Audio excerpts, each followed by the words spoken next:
What's even scarier, though, is 6 Miami Heat players outside of Jimmy Butler and Bam Adebayo combining for 38 points. Now, that will not get it done. And when you have issues like that, along with the lack of shooting, because you knocked down 17 threes in game 2, and then you think that you're back home, role players play better at home. Nah, that wasn't the case for the Heat in game 3. You only had 11 total threes that you knocked down. So it's something that they have to try and really revive, because if they don't revive that and they head back to Denver down 3-1, well, then my prediction of the Nuggets with the gentleman sweep is definitely going to be in play, and I think that it happens. So the only thing that Miami can do is really just make it very physical for the opposing guards for Denver, like Jamal Murray, as we saw in the fourth quarter.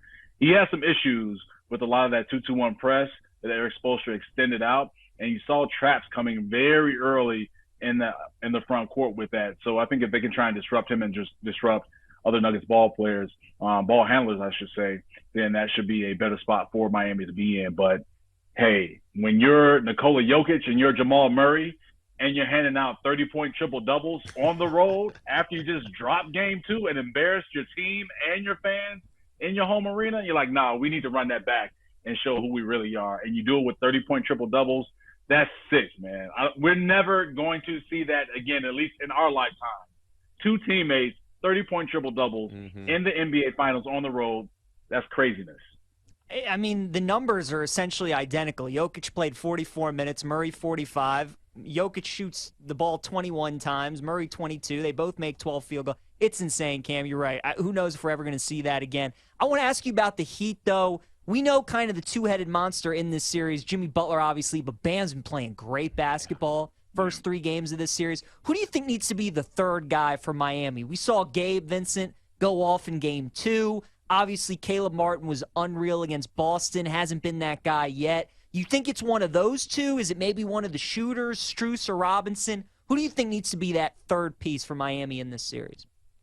You know what, PJ, when I get this question, man, I can't really single out one player to be that third person that steps up for Miami, because really that's not really their MO, right? They do it by committee. So I would think that you would have to combine all of that talent in Gabe Vincent, Caleb Martin, Strus, Duncan Robinson, their shooting, their playmaking ability, and they can combine to be that third person. That's what I think it has to be.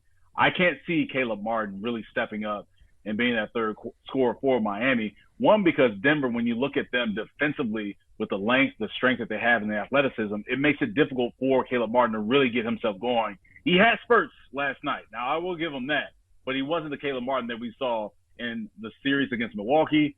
Definitely not the Knicks, and for sure not against the Boston Celtics in the Eastern Conference Finals. So his 10 points were needed, but still he never got into a rhythm, just because Denver's defense, especially their forwards and their guards, they're really active on those ball handlers, especially if you're driving to the rim. So it has to be something by committee with Martin, with Strus, with Vincent, with Robinson. But if somebody's going to take the lead in that, and I have to answer, because PJ, you're my guy, so I'm going to give you the respect and answer that question. I think it has to be Gabe Vincent. I think Gabe Vincent really has to have a better shooting performance.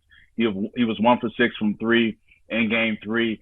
It felt like he was just searching for fouls on his 3-point attempts instead of focusing in and knocking down shots. And that's uncharacteristic of Gabe Vincent. Of course, he picked up those fouls. Questionable. If you're a Heat fan, yeah, I get your gripe. If you're a Denver fan, you're like, no, those are obvious fouls, especially the steal that he had on Jokic.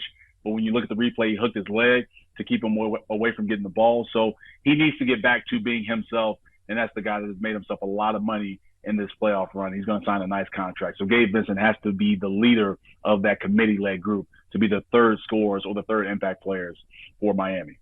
You know, we've watched the total for each one of these games continue to drop. It was 2-8. I think it closed right 218.5 is what we figured. 218.5 for game 1, and then 214.5. It was down to 213. We're down to 210.5 now for this. Is this the point where we maybe dabble on an over and just say this number's low enough? I still feel like I like the under in this game just because of what we've seen so far, especially if the Heat can really control that pace, slow things down, and grind it out. Because they weren't physical last game. They got pushed around in the paint. They got out-rebounded by 58-33. And you're going, that's not the Miami Heat. So this to me feels like an opportunity for the Heat to really grind things out and get back to their basketball.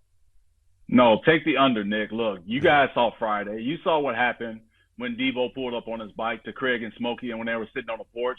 You saw everybody tucking their chains in. and making sure they took off their watches because they knew what time it was. And the Heat and the Nuggets know what time it is in Game 4. If you're soft, go sit on the sideline. You do not need to be in the game. And if you have some kind of fear, then just stay home. Stay in the hotel, stay in your house, because if you are not tough, if you are not mentally tough, you will not be able to survive in this game. So take the under, more so because, to your point of the Heat being out-rebounded, and not even just being out-rebounded, they were dominated on the glass 58-33. But then also, Nick, they were dominated inside of the paint when it comes to points in the paint. You outscore Miami 60-34 on their home floor in a must-win game for Miami. And yes, Game 3 was a must-win because they will get complete control of the series and the momentum, and psychologically against the Denver Nuggets. You know Eric Spoelstra, hell, Pat Riley and Alonzo Mourning probably spoke to the team and said, look, we need to show them what Heat culture is about. And then also Udonis Haslem, I'm sure, has some choice words for his players that need to step up. So it is going to be a physical, tough game. I wouldn't be surprised if I see a couple of double technicals. I wouldn't be surprised if somebody is ejected in Game 4 because both teams understand how pivotal this game is. Again, as I mentioned, if you're Denver, you take Game 4, you head back home for Game 5, one win away from the first NBA championship in your franchise history. Miami knows this, but Miami also knows that, hey, if we can get a split at home and head back to Ball Arena where we just snatched away Game 2, we feel pretty good about ourselves. So take the under in this one, tuck your chain in, guard your grill, because it's going to be physical. That means D-Hop is still on the market, Dalvin Cook still on the market. Those are two pretty prominent names that may not be at their peak anymore, but they can really contribute to some teams out there. Dalvin Cook, if I'm the Dallas Cowboys, I said this before the show to you, and you agreed. I said, PJ, who do you think should go, or who do you think should sign Dalvin Cook? You immediately said Cowboys, and I've been saying that, and I don't want to. I don't want to see it, because as you know, I don't want to see the Cowboys do anything right. But that's the right move, and that's the right place for him. The only other place, the only other team that I think would be where he can, one, have a pretty big role, but not be expected too much like he's the feature back. I mean, the guy's got almost 1,500 carries in his career at this point. It would be the Jets, because Breece Hall's coming back from that torn ACL. It's going to take some time. There would be a lot of opportunity for Dalvin Cook with the Jets, but man, Dalvin Cook with the Cowboys, Tony Pollard coming off an injury, even if he's ready for week 1, training camp, all of that, that's just going to make it a little bit easier to ramp him back up after missing all this time, and Dalvin Cook can still produce. That's a great backfield for the Cowboys, and they want to run the football more. I saw that this was a couple weeks ago. You said you kind of like the bet on the Raiders to win the least amount of games this season. I agree with you. I think that's a really good bet. Yes. Their schedule to open the season, they're at Denver, at Buffalo, home against the Steelers, at the Chargers, and home against the Packers. Yeah. So 3 of their first 5 games are on the road, and then their 2 home games are against Pittsburgh and Green Bay, who are 2 of the best fan bases in the NFL, who get to go to Las Vegas. So those are going to feel like road games, too. That will definitely be the case. So you're essentially getting like 5 road games, essentially, to start the season. If they go 1-4, which is very real possibility, could be a long season in Vegas. So I think that's an excellent bet. Their win total's at like 6.5. It's one of my favorite unders. Yes. I think it's going to be a long season in Vegas. And again, if it's all right, the AFC North. Yeah, I saw this too. That's okay, so you saw that. Steelers. Idiots. Which I knew that would make you mad. Plus 650. Look, I understand there's a lot of respect for Mike Tomlin. I get all that. I actually think Kenny Pickett's going to be a good quarterback. No, I do too. Not a great, but a good quarterback. But I'm sorry, Joe Burrow and Lamar Jackson both have to get hurt for that to happen. Oh, and there's also the Browns and Deshaun Watson, who everybody was like, oh, well, they're a quarterback away. They're a quarterback away. I do just think it's a good value, and I think it's absolutely absurd that the Browns are favored ahead of the Steelers. Are you high on the Browns this year? Like, I know Ryan is. I just like... Not like I am the Jags, that's for sure.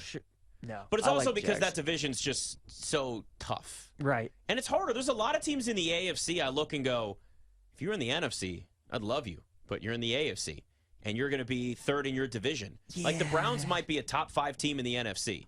if they were there. The Ravens and Bengals are just really good regular season teams. Could the Steelers sneak in as a wild card? 100%. Can't rule them out. Now, could they win the division? Sure, but and at plus 600, I don't think that's terrible value either. But yeah, Nick, that's a tough one. All right.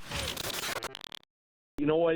There are horses in today's day and age in North America, especially North American dirt racing. Turf racing is a little bit different. They're bred to run longer on the turf.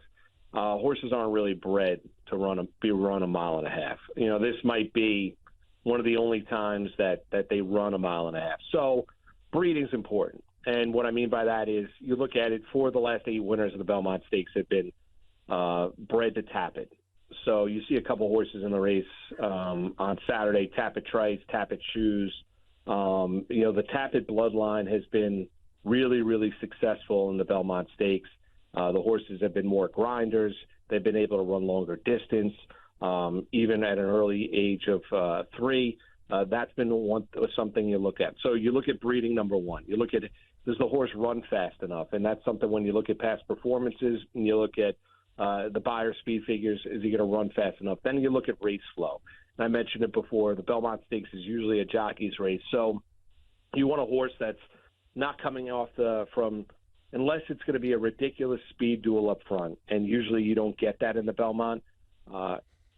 You want a horse that's going to be sitting either right off the lead or in that second pack of horses, and not one that's got to make up a tremendous amount of ground going into the far turn and going into the stretch, because he's not going to get the pace up front to be able to run into when you look at some pace-dependent horses. So those are pretty much the 3 things you look at it. Horse in form, you look at the breeding of the horse, and then you also look at the race flow.